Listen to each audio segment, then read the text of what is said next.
ভারতীয় সংবিধান অনুযায়ী নিম্নলিখিত কোনটি মৌলিক অধিকার নয়?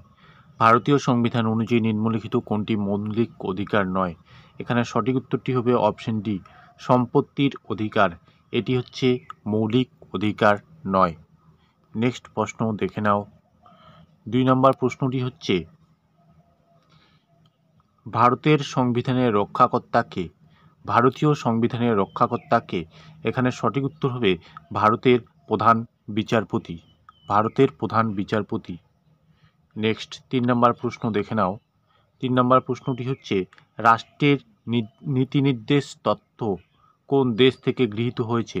অর্থাৎ directive principal of the state policy কোন দেশ থেকে গৃহীত হয়েছে?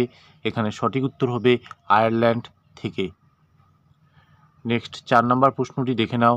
4 নম্বর প্রশ্নটি হচ্ছে, ভারতীয় সংবিধানে কত প্রকারের জরুরি অবস্থার কথা বলা হয়েছে? ভারতীয় সংবিধানে 3 রকমের জরুরি অবস্থানের কথা বলা হয়েছে। নেক্সট পরবর্তী প্রশ্নটি হচ্ছে, ভারতীয় সংবিধানের কোন অনুচ্ছেদে সংশোধনীর প্রক্রিয়া সম্বন্ধে বলা হয়েছে? অর্থাৎ অ্যামেন্ডমেন্ট, কনস্টিটিউশনাল অ্যামেন্ডমেন্টের কথা বলা হয়েছে কোন আর্টিকেলে? এর সঠিক উত্তর হবে 368 নং অনুচ্ছেদ বা আর্টিকেলে। নেক্সট পরবর্তী প্রশ্ন হচ্ছে, ভারতীয় সংবিধানের কোন অংশে মৌলিক অধিকারের কথা উল্লেখ আছে? অর্থাৎ ফান্ডামেন্টাল রাইটের কথা উল্লেখ করা আছে পার্ট 3।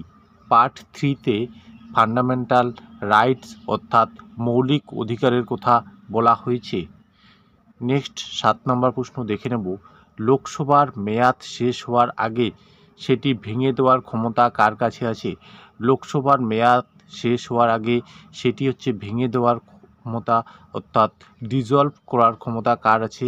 সঠিক উত্তর হয়ে যাবে রাষ্ট্রপতি। নেক্সট 8 নম্বর প্রশ্ন দেখে নাও যে, ভারতীয় পণ্য পরিষেবা কর অর্থাৎ জিএসটি চালু করা হয়েছিল কোন সংবিধান সংশোধনী দ্বারা?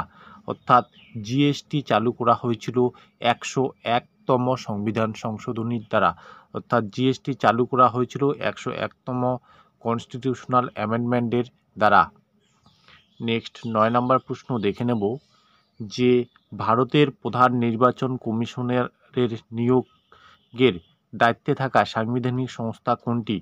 ভারতের প্রধান নির্বাচন কমিশনারের নিয়োগের দায়িত্বে থাকা সাংবিধানিক সংস্থা হচ্ছে রাষ্ট্র